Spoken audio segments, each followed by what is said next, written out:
Good evening, and welcome to our continuing series, Explorations in Savitri, as always with our beloved brother, Alok. Namaste. We are still in Book 2, the Book of the Traveler of the Worlds, Canto 7, The Descent into Night. And before I begin, I would like to say a few things about Sri Aurobindo's use of words. And I would encourage everyone to look up words in Savitri. He said he has never written anything for effect, that it has been an experiment in how far poetry could be written from a higher and higher consciousness. And each word that he uses, even the simplest words, are there with intent, divine intent, I would say. And as we go through tonight, I'll just point out a few of them as we begin. We're beginning on page 204.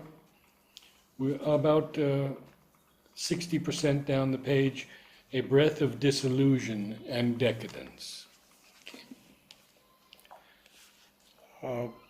Let me, first of all, thank you for this flower of transformation. I find it very symbolic, to descend into night, we should carry this.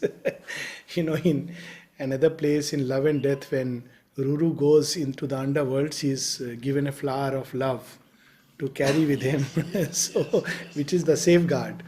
So for us, of course, the safeguard is Mother's love and her transforming power. So that's how Ashwapati descends, and basically, there are several doors through which one can make an ascension and several doors through which one goes down into the pit. For example, the doors of ascension are courage, heroism, love, knowledge, sacrifice, renunciation. All these are doors service of ascension. The doors to hell, doubt, fear, many others, but three very prominent that stand through Sri Aurobindo's writings, and he cautions us in the Mother, and Mother also spoke about it after she gave that famous message, men, countries, continents, the choice is imperative, truth or the abyss. So she was asked, what is this abyss? And she said, Sri Aurobindo has mentioned about it in the Mother, and he speaks about the three doors or three things which the Asura is fond of. The three doors are lust, greed for power and ambition, greed for money and ambition. So these are the three doors, and we'll see repeatedly there is a recurrence of these things, these states, doubts, fears, lust, ambition, greed. All these things will come again and again because these are the doors through which one gravitates into hell. These desires. Desires in a more general sense, which open the... Desire is like the key, just as aspiration is and sincerity are the key that open the doors to the higher worlds, higher consciousness. So also desire, fear, it's the key that opens the door to easy descent. And as we all know, it's much easier to fall and much more difficult to rise. What is the line? For swift and easy Yes. is the downward slope. Yes, facilis descensus. That's the poem of Sri Aurobindo. Yeah. He's the downward fall. So we start from here. We read last time about pessimism. Pessimism, despair is the tail of the devil. Mother cautions us, beware of that. Another subtle form of pessimism is cynicism and disillusionment. Disillusionment by its nature means that we don't trust that there is divine, though we may not say so. Because, if there is divine, there is always hope. And if there is no divine, then regardless of all the progress, there is no hope. So disillusionment is people, here it's in that sense that, there is really nothing that lasts. In a very cynical way, life is not worth living, nothing is worth it. So here we have this line, a breath of disillusion and decadence. The two go together, because when we are disillusioned with life, then we enter into a state of tamas, and then disintegration and decadence, because then, what does it matter? corrupting, watched for life's maturity, and made to rot the full grain of the soul. So, this sense of disillusionment which comes into people, and very often they call it that, when you grow mature, you will know life is not as you dream it to be. Now, Mother cautions us that never put this idea in children. Give them beautiful dreams. Don't snatch away their dreams. Don't burden them with this idea that, life ultimately, practically, it's one form that disillusionment takes. That idealism all is fine, but real life is different. I know the story of one rich man whose son one day came to attend one of the talks in Delhi ashram. It's a real story. He was accompanied by the rich man's good friend, one judge. So they went back and the boy was very happy, young boy, 17. First time he was exposed to it.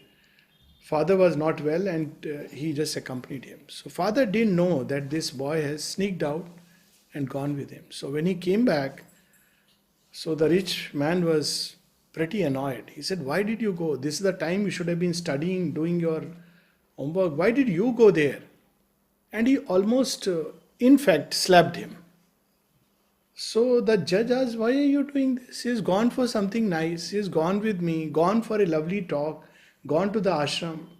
So the rich man who used to come regularly, he said, you don't understand. Don't take his side. We are mature people. We will listen to all this, but we will filter out. But this boy will take it seriously. So he doesn't want this boy to take these high and beautiful things seriously. He wants him to just listen, it's okay, and forget about it. He says he doesn't know what real life is. So this cynicism, corrupting, watched for life's maturity and made to rot the full grain of the soul, progress became a purveyor of death. So this was progress. Pragmatic thought, groundedness, snatch away your dreams, live in this real, harsh, real world. That's progress. A world that clung to the law of a slain light. These are marvelous lines. Cherish the putrid corpses of dead truths, hailed twisted forms as things free, new, and true. So on one side, the doors of hell, there are people who advertise and call them in. So these are the religions and ideologies which once had their place, but they become dead truths.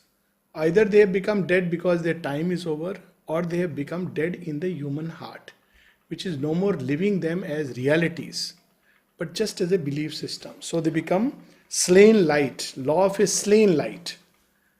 The light has gone away, but something, there was someone, something, he said this, thus spoke this, thus said he. Now his word becomes the law. And the word which has been filtered out, hardly understood, rarely practiced. So that becomes a slain light and dead truths. They were truths in their own age. I mean, take for instance the whole ISIS module and all this. They claim to be very staunch believers in God. Now imagine the truths that were given at one point of time in a land of Arabia where, there was a kind of humanity. But imagine applying them today in today's context. Or else there is another danger, and the danger comes from the new age. So Sri Aurobindo speaks of twisted forms as free, new and true. This has even happened in the arts. Yeah. Twisted poetry, twisted music. Painting, everywhere. Twisted forms. Yeah. Music. Beauty from ugliness and evil drank, feeding themselves guests at a banquet of the gods, and tasted corruption like a high spiced food. Who would say Sri Aurobindo didn't know or doesn't know what's happening in real world? But this is what was told by some of the Indian politicians of that time. What does he know about life? Yeah. He has withdrawn himself. Let him stay and practice his yoga Let him not interfere with our doings. We know the real world. And what was the doings? They were not accepting the Cripps proposal, and Sri Aurobindo had sent an emissary. So, Sri Aurobindo not only knew, he knew it in grim earnest. When Nirodha asked him in 1935, I hope you are still working for India's independence. Sri Aurobindo says, all that is already settled. Yeah. I am concerned about what India will do with her independence. Bolshevism, Gunda Raj, things look ominous. So, tasting corruption like a high spiced food. A darkness settled on the heavy air. It was the very atmosphere of such places exuded heaviness. When we go into such places, we feel a heaviness in the heart. It's spontaneously there, it's the atmosphere. It hunted the bright smile from nature's lips and slew the native confidence in her heart and put fear's crooked look into her eyes. So even in religion, they can come with any kind of advertisement. We will give you heaven, and the moment you enter, you are not supposed to smile. You must be grim. You must be serious. You can't laugh. And such a line, slew the confidence, filled with fear of God, fear of sin, fear of hell. The famous great saint, he said, what are you afraid of? Of elements? Dare them. And then he goes on to a whole list. And then at the end he says, say I am God. This is the eternal truth. Fear of hell. People worship because they are afraid.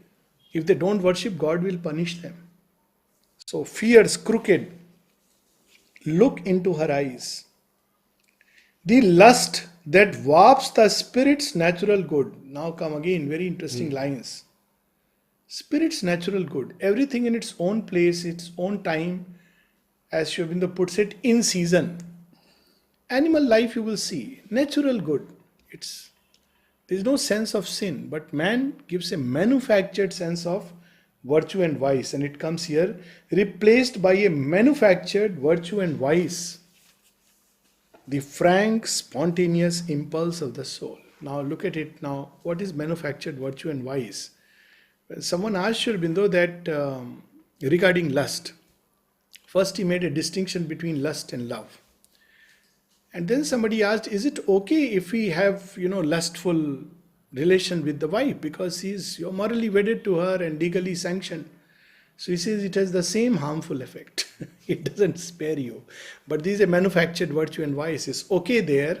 It's okay to look at your wife with lustful eyes, but not okay to look at, another person with lustful eyes. The point is, lust is bad because it's dangerous. But love is a different thing, the spontaneous impulse of the soul. So, how and if you look at some of the Indian stories, it's amazing. Like, a story which has been extolled to its great heights is the story of Shakuntala. If you look at Shakuntala's story, on whose son's name ancient India was once called, Bharatvarsh. Now, who is Bharat? He is the illegitimate child born out of wedlock between Shakuntala, who lives in an ashram, and a king who has visited. But the beauty of the story is that when the father, he's not the father, he's just an adopted, sees an adopted child. Father is sage Vishwamitra and Menaka, and they have gone away after leaving the child. So he doesn't say you have done anything wrong. He says you have obeyed the spontaneous love in your heart, and therefore I sanction it. But you have to go now and claim your truth. Take this child. Don't live with a burden of guilt and sorrow, but go there and claim what belongs to the child. So it's an amazing story, which you wonder that what kind of thought.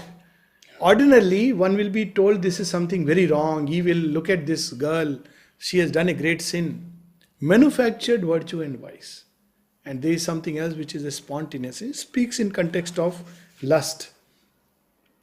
Their twin values whetted a forbidden zest. So here is further qualifying.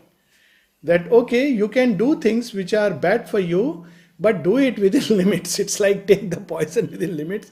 And Sri Aurobindo gave a very interesting It's like a joke. It's a joke when Amal Kiran told him, I took my cycle, but I broke the pedal and this got broken and that got broken. He said, can you please request mother to tell Benjamin, because Benjamin was very, volatile person. So now it's something very small, nothing much. So Shobindo replied, you are talking like that lady who became pregnant, who was the mistress of a man. And when the wife accosted her that, what have you done? He said, madam, but it's something very small. I just have a little baby in my womb. Said, you are talking like that lady. It's after all a very small little one. So, forbidden zest, but it was sanctified. Like harems, this is nothing but a sanctification of under a religious thing. The ego battened on righteousness and sin. And look at all these mullahs, they will, cry hoarse about being righteous.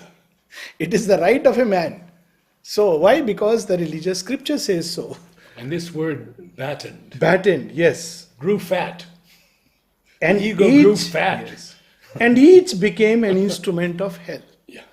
They don't know that after death it's not the Jannat, but Jannat is maybe the entry point of hell, which, Shobindo reveals to us.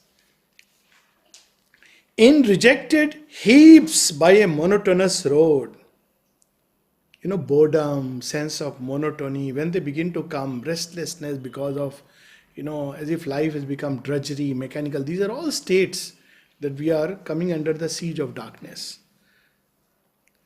In rejected heaps by a monotonous road, the old simple delights were left to lie on the wasteland of life's descent to night. Look at such marvelous line. Old simple delights. I mean, we don't need much to be happy. It should be our natural state. When we are hungry, we eat food, we are happy. That famous word given by Zen story, disciple asked the master, I am going traveling, what should I do? He said, nothing. When you feel hungry, you eat. When you feel thirsty, you drink. When you feel hungry, you eat he is very good food. When you are thirsty, you drink nectar. When you feel like sleeping, sleep on a very good bed. And he was going through a forest. So he wondered, what has the master told me? Where will I find these things? So he kept traveling. He started feeling hungry, but he is looking for that place. There finally, hunger overtook him very much. So he plucked those fruits and ate it and found it. This is paradisal fruit. And he was very thirsty. He was looking for nectar, but finally he couldn't, but he drank the stream's water and said, this is the most satisfying water ever. And then slept on rock and he felt bliss. So he said, now I understood that when there is a real need, it's a simple good, and there are many things like that which give you a deep sense of even, satisfaction at a most natural level. But when we start looking for artificial needs, we create, then they lose their value. And we are looking for that Coke bottle which we don't find and we become very unhappy. When well water could quench our thirst. So look at this lovely line, on the wasteland of life's descent to night. In search of something, which, in search of a bottle of Coke. That sounds good. All glory of life was dimmed, tarnished with doubt. Everything. Anything beautiful. No trust. Everything is filled with doubt, suspicion. So, the joy of life, the glory of life, that things can be beautiful, nobility is there. All beauty ended in an aging face, full of, care and worries and anxieties. All power was dubbed a tyranny cursed by God. Now, here is a very subtle distinction. Power in itself is not good and not bad. Shobindo answers that at several places. Even people told him that, he is hunting after siddhis. So Shobindo has a beautiful aphorism that my lover and master came and put his crown over my head. And I was overtaken with awe.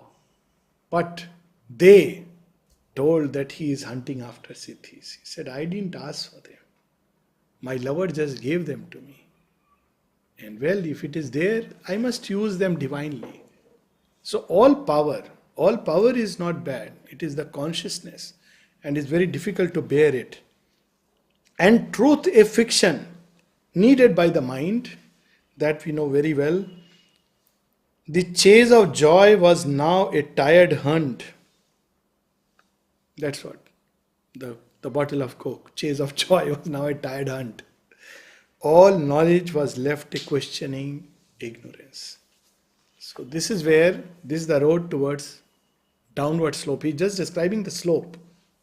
So when we are besieged with doubt, fear, artificial need, cravings, lusts, then we should be very careful that we have knowingly, unknowingly opened a door and facilis dissensions.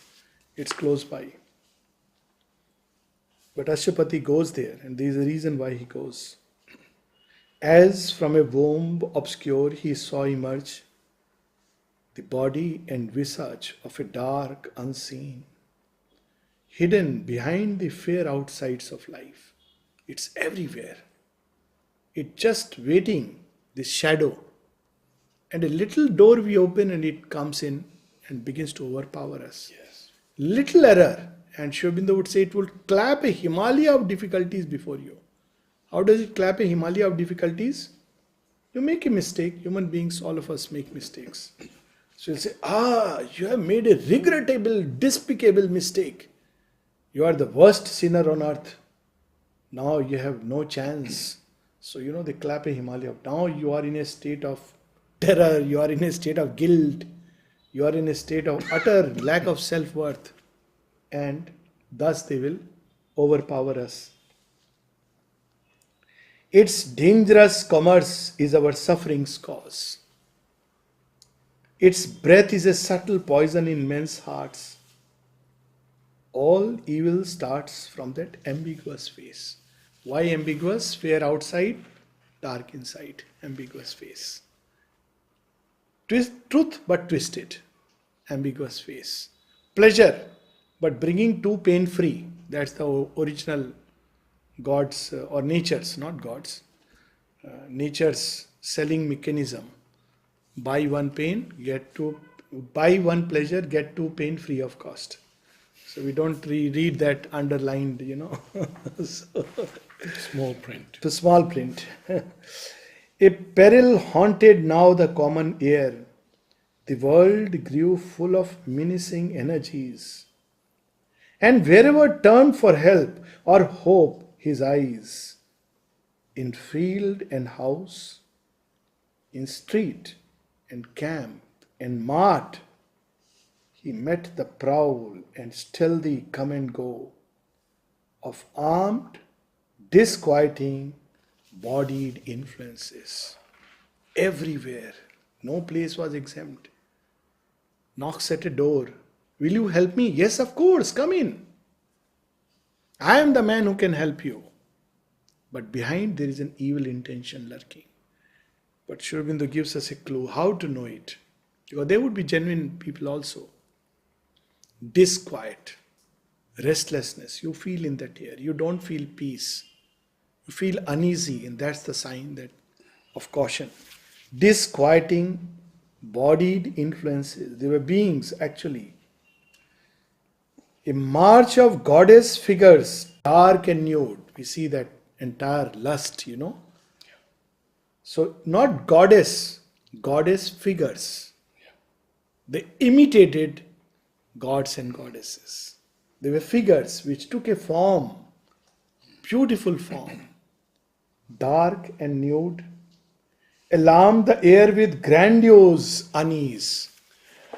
I'd like to talk a little bit about that word, Yes, grandiose, yes. because I had many questions about it and put them to Amal Kiran. And today we feel that grandiose is pompously inflated language, perhaps it's pejorative sense. But he said, no, Sri Aurobindo's sense was imposing, grand. So totally different meaning of the word in a space of so many years. Classical example in our Indian myth is Ravana's palace. Grandiose, unease. Everything is grand, all built of gold, dances, music.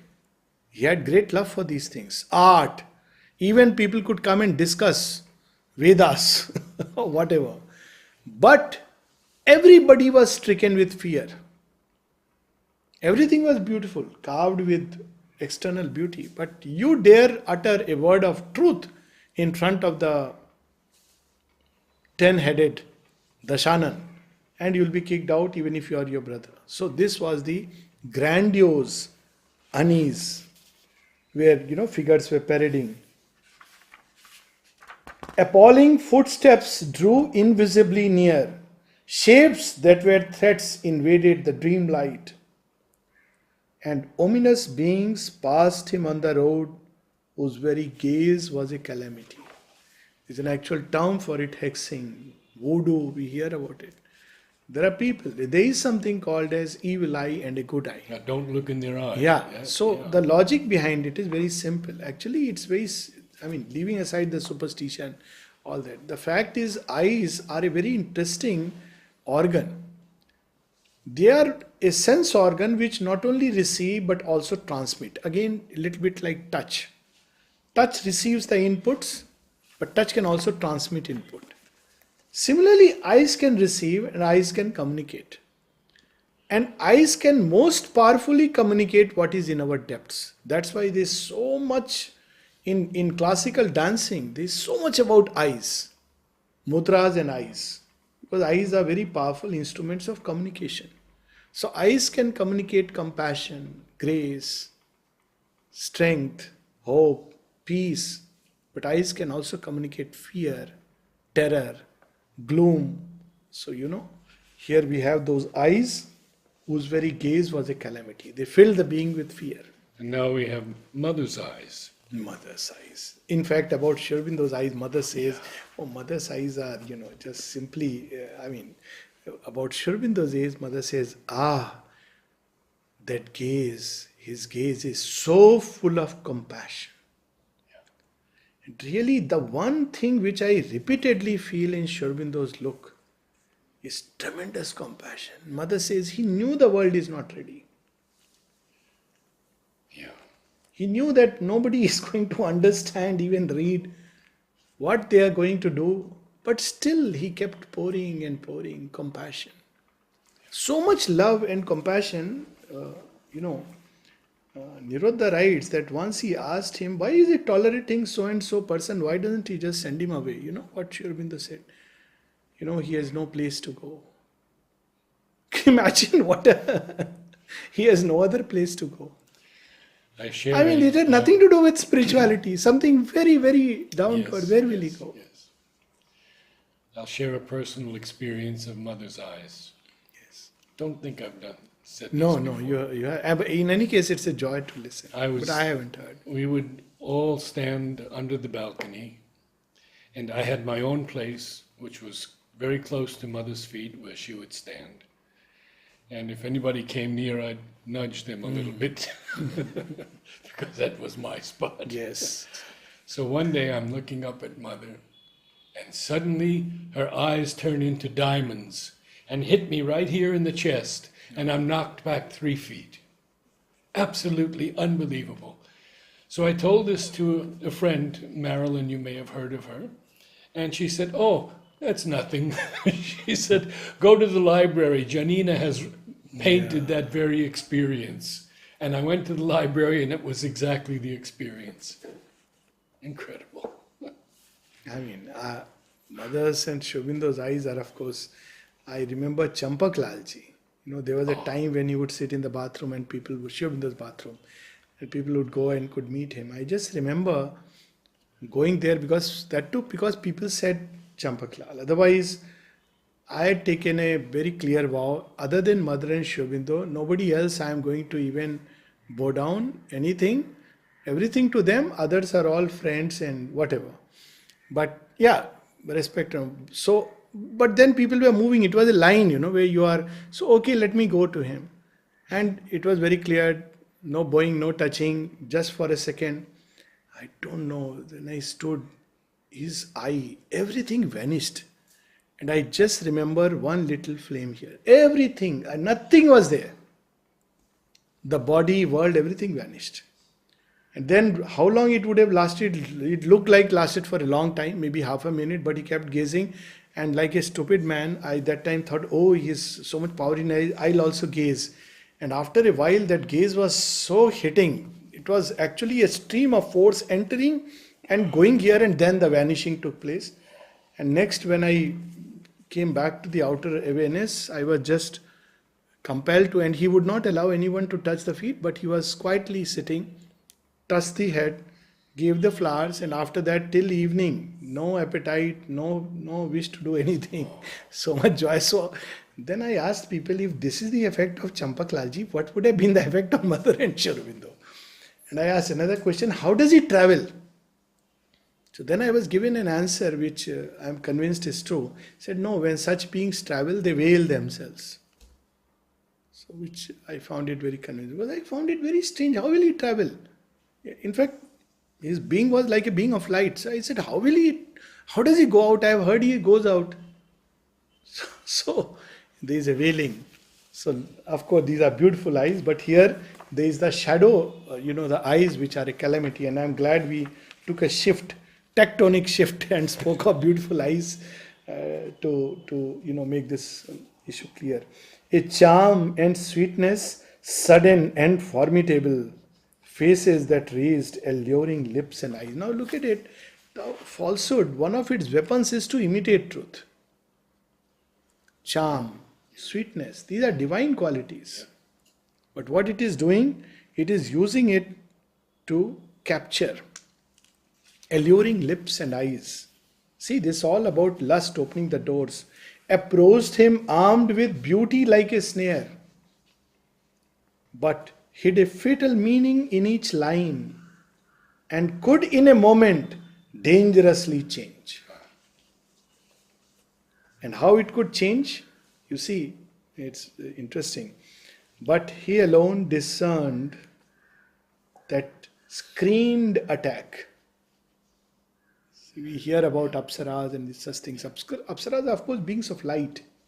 They're not dark beings, incidentally. But these are real dark beings who wear a mask, a facade of sweetness. And they come, and there is this downfall. But Ashupati went through all this consciously and saw the screened attack. A veil upon the inner vision lay. A force was there that hid its dreadful steps. So what they do is, first thing, they put a veil over the soul. So you're not able to discern, and you end up either justifying or say it's okay, or you're not able to see what's happening, what's taking place. So one has to be very, very, that will come later, that keep on remembering, keep on prayer upon the lips and the great name. But there are also these beings who appear in light. Yes. And we've had that with Hitler, Yes, we've had yes, that Nolini's experience So again, also. yes, even Mother. Yes. Wearing the form of Sri Aurobindo. Yeah. And she said, he wanted me to apologize for the sins I have never committed. He took the form of Sri Aurobindo. So, and what love of Mother. Why didn't she finish him? Because after all, he had taken the form of the Lord. This is called divine love. We cannot imagine. So, all was belied. A force was there that hid its dreadful steps. All was belied, yet thought itself the truth. All were beset, but knew not of the siege, for none could see the authors of their fall. Aware of some dark wisdom still withheld. So why is Ashupati going there? He should have just stopped, turned back. But he knows, even in the depth of darkness, there is a wisdom and a truth. This was the truth that the left-hand Tantra tried to capture, but prematurely, without preparation, and so it fell down precipitously. And Sri Aurobindo speaks of it. Even things which are traditionally regarded as nishedh. So the left-hand Vammarg Tantrics, Sri Aurobindo has used the word the bold, but rash and premature attempt. In an interview with Vasanti, she said that Kapali Shastri taught Madhav Pandit only the right hand. Yes. It's because of its danger. But Ashupati is going into that direction very consciously. And of course, you don't, you can experience these energies all within yourself. That was the seal, aware of some dark wisdom still withheld. That was the seals and warrant of this strength. He followed the track of dim, tremendous steps, returning to the night from which they came. So this experience Sri Aurobindo describes in another poem also, Pilgrim of the Night. Ah, yes. So he says that, keeping in my heart God's deathless light, I made an assignation with the night. Yes. In the abyss was fixed our rendezvous, because night won't come into light. It will finish. Yes. He says, you want to come? Come. I'll meet you, but in my own den. He says, I went there. I made an assignation with the night. In the abyss was fixed our rendezvous. Carrying in my breast God's deathless light, I came her dark and dangerous heart to woo, to transform. What a beautiful. A tract he reached unbuilt and owned by none. No man's land. These are most dangerous lands. There are no laws there. It's a territory which belongs to anyone. So there are no laws of the game, no rule of the game, no laws. No.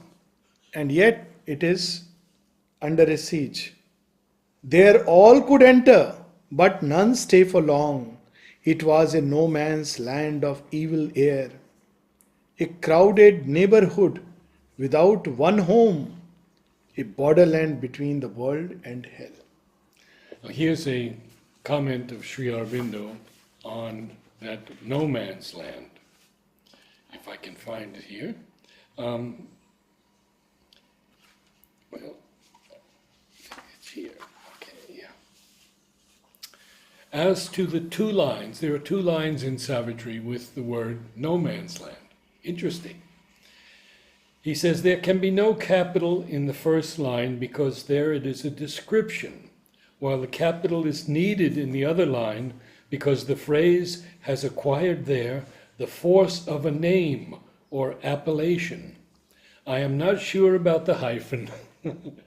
It could be put, but the no hyphen might be better, as it suggests that no one in particular has as yet got possession. Wow. See, that he would take the time to answer Amal in such detail about one little phrase. Yes. With some hyphens or no hyphens. So here there is no hyphen. No hyphen. No. It's no man's land. Yeah. Nobody's. Whereas the other one is, it's like a appellation. Yes. So capital, no man. Their unreality was nature's lot. So nothing was what it appeared to be. In that sense. It was a space where nothing could be true. For nothing was what it had claimed to be. Look how dangerous, Actually, this is the worst weapon of truth, imitation. When you directly oppose the truth, you are prepared and armed. But to imitate truth, falsehood imitating truth, at another place the line will come, falsehood came laughing with the eyes of truth. There truth was a lie and lie a truth. Truth speaking was a stratagem in that place. Yes. All this will come later. So here we have the deception, the grand deception. Yet nothing would confess its own pretense, even to itself in the ambiguous heart. A vast deception was the law of things. Only by that deception they could live. I remember an experience of mother in one of the churches. Oh, yes. She said, she was very young, maybe 15 or something. Yeah. She said, and I saw a lady enter into the confession room. And there was this priest to whom she was confessing. And mother says, quite a monster. So the lady who had whatever sins, whatever it is, it was poor lady. And she says, I saw, what a miserable, wretched. And he was, filling her with these ideas of guilt and sin. And she said, all that belongs to the old world. She saw that priest, he's a priest. But the pretense, you confess to me and I'll get you pardoned from God. That's the whole idea. So, but he's a monster. You don't have to go near such a person. So this experience, I'm reminded, even she saw those black spiders in temples and churches.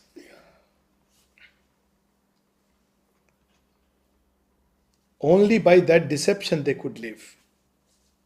An unsubstantial nihil guaranteed the falsehood of the forms this nature took and made them seem a while to be and live. Unsubstantial nihil guaranteed. So, all the forms that it took and then it vanished. It was changing into nothingness, dissolving, collapsing. Now you see nihil again has a very high connotation in spiritual life.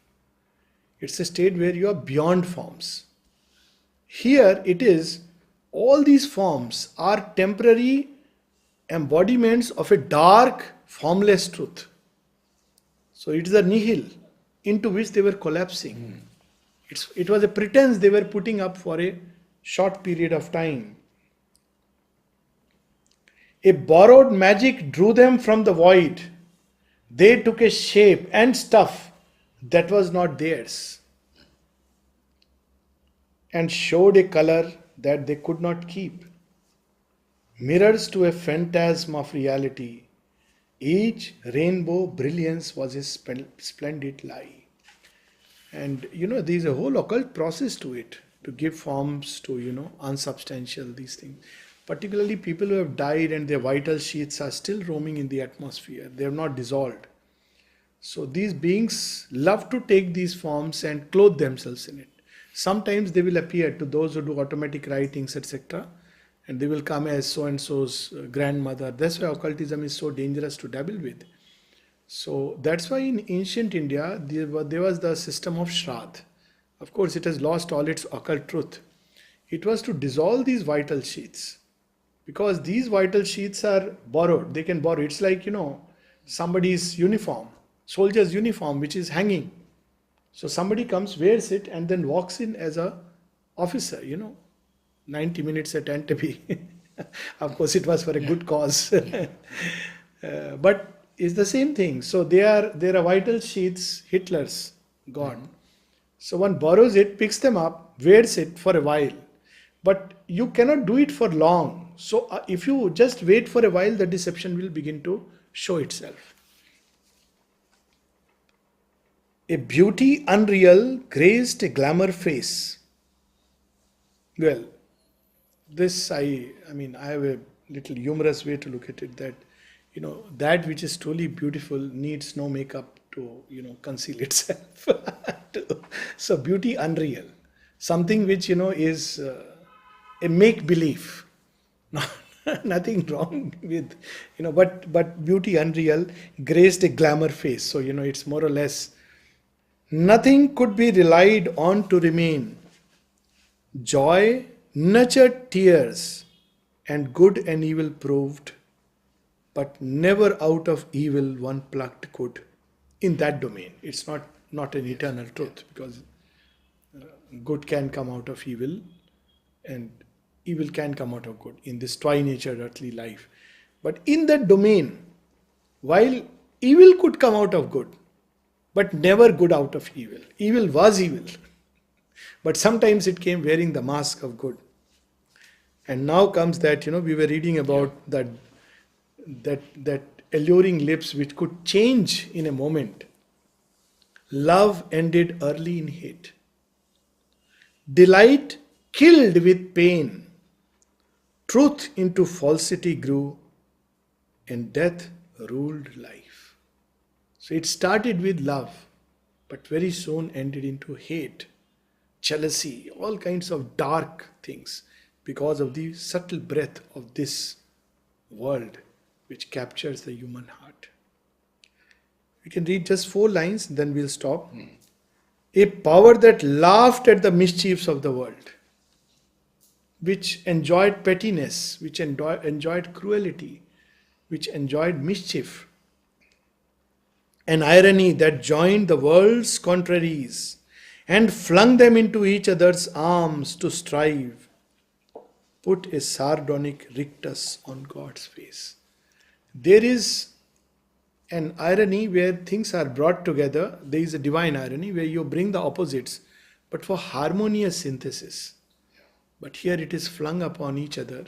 Typical example, Hitler, when he gave the choice, you want your husband to be killed or your child. This is contraries being flung upon each other. Sardonic rictus on God's feet. Mother has given a comment on this. Quite a term also. Yeah. Sardonic, mockingly scornful. Scorn, even smile, Heartless. fixed smile. Bitter, sneering. Yes. And rictus, is the twisted mouth with the mouth agape and the corners of the lips like that. Sardonic rictus. It's Every word here. a term used in medicine. Rictus, that's when, right. Yeah, when people have tetanus, one of the signs when it is advanced was a rictus. Now, what rictus means is a fixed smile. It's not really smile. No. But momentarily, if you look at it, you can get a passing impression. So that's why he's used the word rictus. Smile is something beautiful. It's a gift of creation. It's God's blessing to man that we can smile. But this smile too was a fixed, cynical, scornful, sneering smile. On God's face. Yes, on God's face. Yeah. So he twisted it. So this is the world, and as I say again and again, it's worth reading so that we become more conscious, more vigilant when this world approaches. At some point, one has to reckon with the shadow.